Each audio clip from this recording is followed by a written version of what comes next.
आज जो जानकारी मैं आप सभी के साथ शेयर कर रही हूँ, ये जानकारी लॉ ऑफ वन बुक से ली गई है, लेकिन शब्द और समझाने का तरीका पूरी तरह से मेरा है। लॉ ऑफ वन बुक, जिसमें 6 डायमेंशन के निवासी सूर्य प्लैनेट के निवासी रा के द्वारा जानकारी प्रदान की गई है। अगर मैं आपसे ये कहूँ कि मृत्यु जैसी कोई चीज़ होती ही नहीं है, आप हमेशा युवा ही रहेंगे, चाहे आप 100 वर्ष के हो जाएं, आप कभी बीमार पड़ ही नहीं सकते क्योंकि बीमारी जैसी कोई चीज़ होती ही नहीं है। आप कभी बूढ़े हो ही नहीं सकते क्योंकि बुढ़ापा ही नहीं होता, बुढ़ापे जैसी कोई चीज़ ही नहीं है। तो आपको कैसा लगेगा? क्या आपको मेरी बातों पर यकीन होगा? आप बोलेंगे नहीं, ये तो आप गलत कह रहे हो, ऐसा थोड़े होता है। व्यक्ति बूढ़ा भी होता है, मृत्यु भी होती है, बीमारी भी होती है। ये सब चीज़ें तो बिल्कुल स्वाभाविक है, जिंदगी है। लेकिन हमारी चेतना के स्तर पर ये सारी चीजें स्वाभाविक नहीं है। ये सारी चीजें भी आपके अंदर डाली गई हैं। जैसे एक छोटा बच्चा कभी अंधेरे में ना चला जाए, उसको चोट ना लग जाए, वो कहीं गिर ना जाए। आपने उसके मन में एक बात डाली कि नहीं नहीं नहीं बेटा, उधर मत जाना, उधर भूत होता है। भूत जैसी कोई चीज थी ही नहीं, अंधेरे में कुछ था ही नहीं। लेकिन उस बच्चे ने आपके इस विचार को अपने अंदर डाल लिया। वक्त गुजर गया, आप भूल गए, लेकिन उस बच्चे के अंदर वो जो बीज आपने डाला था वो पेड़ बन गया। अब वो बच्चा बड़ा हो चुका है, अब वो बच्चा 20 वर्ष का हो चुका है, लेकिन आज भी वो बच्चा अंधेरे में नहीं जाता है। आज भी वो बच्चा अपने साथ सोने के लिए किसी और व्यक्ति को बुलाता है कि क्योंकि मैं अकेला नहीं सो सकता हूँ, क्योंकि मैं अंधेरे में नहीं जा सकता हूँ। अब संभावना इससे भी ज्यादा की है। संभावना ये भी है कि वो बच्चा कभी अंधेरे में जाए, तो क्योंकि उसने इस चीज को गहराई से अपने अंदर डाला हुआ है कि भूत होता है, तो शायद वो कुछ भूत की झलकियां भी उस अंधेरे में देख लेगा। वो वहां होगा नहीं भूत, लेकिन वो अपनी कल्पनाओं को हकीकत मानकर उस अंधेरे में, जहां पे किसी को भूत नहीं दिखाई देगा, उसे दिखाई दे सकता है, क्योंकि उसकी कॉन्शियसनेस ने उस चीज को रियल मान के रियलिटी में क्रिएट कर दिया है। यानी जो चीज थी ही नहीं, वो चीज अब उस बच्चे के लिए, जो कि अब युवा हो चुका है, अब वो चीज उसके लिए हकीकत बन चुकी है। अब उसके लिए अंधेरे में भूत होता है। ठीक इसी तरह से जो बीज हमारे दिमाग में डाले गए कि बुढ़ापा है, मृत्यु है, बीमारी है या ऐसा कुछ भी, अब वो हमारे लिए एग्जिस्ट करते हैं क्योंकि हमारी कॉन्शियसनेस से उसे क्रिएट कर दिया। हकीकत में क्योंकि हम क्रिएटर ही हैं, इसलिए हमारे लिए ये सब चीजें एग्जिस्ट ही नहीं करती। ये सब चीजें हम खुद अपने लिए क्रिएट करते हैं, तब ये हमारे लिए एग्जिस्ट करती है। अगर आप रात को सो रहे हैं और आप कोई सपना देख रहे हैं, बहुत आप गहरी नींद में हैं, बहुत आपने स्पष्ट सपना देखा है, अब जब आप वो सपना देख रहे हैं तो उस सपने में कुछ भी संभव है। उस सपने में आप उड़ भी सकते हैं, आप पानी पर चल भी सकते हैं, कुछ भी हो सकता है। अगर जिस वक्त वो सपना आप देख रहे हैं, उस वक्त वो सपना आपके लिए हकीकत है, उस वक्त अगर आपसे कोई कहे कि नहीं, आप सपने में नहीं, आप आसमान में नहीं उड़ सकते, लेकिन आप अगर सपने में उड़ रहे हैं, तो उस वक्त वो आपकी हकीकत है कि आप सपने में उड़ने का अनुभव ले रहे हैं। आप सचमुच वो अनुभव ले रहे हैं। सपने से जागने के बाद आपको पता चलेगा कि आप हकीकत में उड़ नहीं सकते, लेकिन सपने में आपने उड़ने का आनंद लिया है और वो सपने में आपके लिए हकीकत था। ठीक इसी तरह से ये दुनिया भी सपना है। इस सपने में, जैसे अपने सपने में आप उड़ रहे थे तो वो आपके लिए हकीकत थी, इस सपने में अगर आप कहते हो मृत्यु, बीमारी, तो वो आपके लिए हकीकत है। अगर आपको सपने में कोई कहता नहीं नहीं तुम उड़ नहीं सकते, तो आप बिलीव नहीं करते क्योंकि आप उड़ ही रहे थे। ऐसे ही इस सपने में कोई आपको बोले नहीं नहीं बीमारी मृत्यु जैसा कुछ नहीं होता, तो आप बिलीव नहीं करेंगे क्योंकि आप उसका एक्सपीरियंस कर रहे हैं।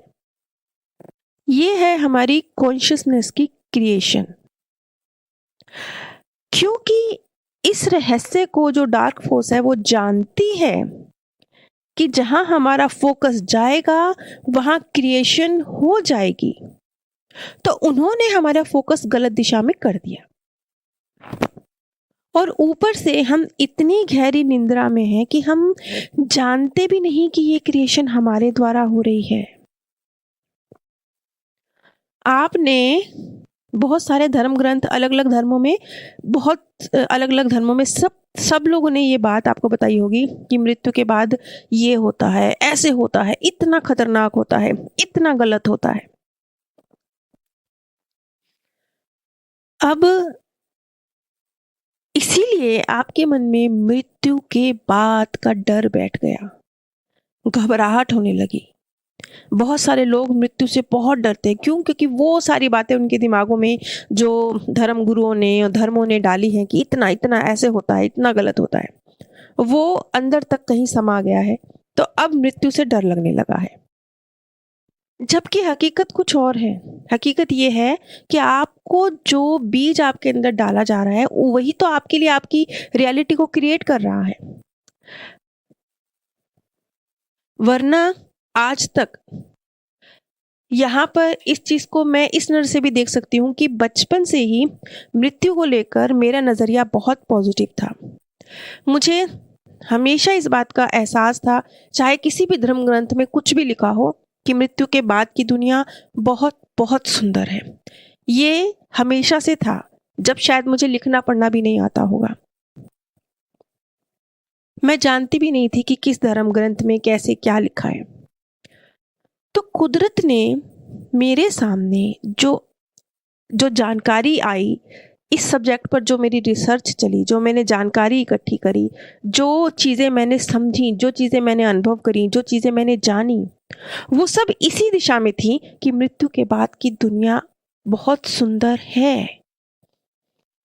मेरे मन की हमेशा एक ये आवाज़ होती थी, जैसे कई बार आप लोग के कमेंट आते थे कि आप उस धर्म में तो ये लिखा हुआ है, उस धर्म ग्रंथ में तो ऐसे लिखा हुआ है, उस धर्म ग्रंथ में गरुड़ पुराण में ये लिखा है, आप जो कह रहे हो वो तो बहुत अलग कह रहे हो। लेकिन जो मेरी जो चेतना थी, जो हमेशा मुझसे ये कहती थी कि ये झूठ है। सत्य ये है कि मृत्यु के बाद की दुनिया बहुत हसीन है।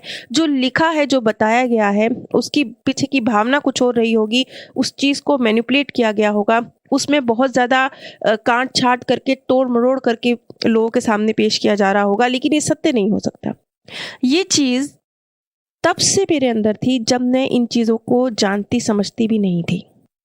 तो अब जो जानकारियाँ मेरी तरफ आने लगी, जो अनुभव मेरी तरफ आने लगे, वो सब इस चीज़ के ऊपर ठप्पा लगाते थे कि मृत्यु के बाद की दुनिया बेहद सुंदर होती है।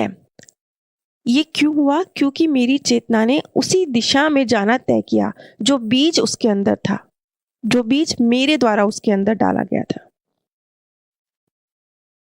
ठीक इसी तरह से आप अगर अपने अंदर ये बीज डालते हैं, आप अगर अपने फोकस को नेगेटिविटी से खींच लेते हैं कि कुछ गलत हो नहीं सकता, नहीं, जैसे बच्चा रोड क्रॉस कर रहा है, ओहो कुछ एक्सीडेंट ना हो जाए, कुछ गलत ना हो जाए, मैंने एग्जाम दिया है, मेरा एग्जाम में रह ना जाऊं। अगर आप अपनी ऊर्जा को इस दिशा से खींच लेते हैं तो ये आपकी रियलिटी बनेगी ही नहीं। जैसे जब आप सपना देख रहे होते हैं, उस सपने से जब आप जागते हैं, तब आपको थोड़ी देर के लिए, अगर आपने बहुत गहरा सपना देखा है, तो आपको यकीन भी नहीं होता आपको कि वो एक सपना था, आप उसी में जी रहे होते हैं। अगर अच्छा सपना देखा है तो बहुत अच्छी फीलिंग में जी रहे होते हैं, अगर खराब सपना देखा है तो खराब फीलिंग में जी रहे होते हैं, कुछ सेकंड्स के लिए, मिनटों के लिए, तो आपको ये यकीन भी नहीं होता कि वो सपना था। और वो सारी चीजें जो आपने सपने में देखी वो आपने क्रिएट करी थी। इसी तरह से ये दुनिया में जो कुछ आप अनुभव कर रहे हो वो भी एक सपना है, और वो सारी चीज़ें जो आप एक्सपीरियंस कर रहे हो वो भी आपकी क्रिएशन है, लेकिन आपको नहीं पता चलेगा, वैसे ही जैसे सपने में नहीं पता चलता। और बहुत बार अगर सपना बहुत गहरा है तो सपने से जागने के बाद भी नहीं पता चलता। अब जैसे एक कमेंट ये भी आया था कि आप अगर इतने रहस्यों का उद्घाटन कर रहे हैं तो क्या आपको डर नहीं लगता? तो जब मैं ये मानती हूँ कि मैं क्रिएटर के निशाने पर हूँ, मैं 5D के निशाने पर हूँ, मैं पॉजिटिविटी के निशाने पर हूँ, मैं 5D में हूँ, मैं ही क्रिएटर हूँ, क्रिएटर का बेहिसाब ऊर्जा और प्रेम मेरे साथ है, तो फिर मेरी रियलिटी तो यही बनेगी ना। क्योंकि मेरी कॉन्शियसनेस क्या क्रिएट कर रही है, वो ये क्रिएट कर रही है कि मेरे साथ क्रिएटर है, मैं ही क्रिएटर हूँ और उनकी पॉजिटिविटी से, प्रेम से भरी हुई हूँ, मैं 5D में हूँ।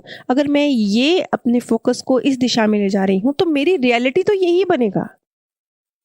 तो बिना डरे, बिना घबराए अगर हम अपनी रियलिटी को किसी और दिशा में उसका फोकस कर रहे हैं तो आपकी रियलिटी वही बनेगी जो जिस दिशा में आप उसे प्रोजेक्ट कर रहे हैं। और आज के वक्त में तो वैसे भी बहुत ज़रूरी है कि हम अपने विचारों को सकारात्मक दिशा में रखें। सिर्फ विचार नहीं, अपनी, जिसे कहते हैं ना, हृदय की ऊर्जा, अपने अपना ये तीसरा नेत्र जो ज्ञान है, इसको खोलकर अपने हृदय की ऊर्जा, प्रेम है, इसे मिलाकर जो विचार आप क्रिएट कर रहे हैं वो बहुत जल्दी सत्य बनेंगे। क्योंकि ये पृथ्वी की धुरी बदल रही है, ये पृथ्वी 5th डायमेंशन में जा रही है, ये उस दुनिया में जा रही है जहां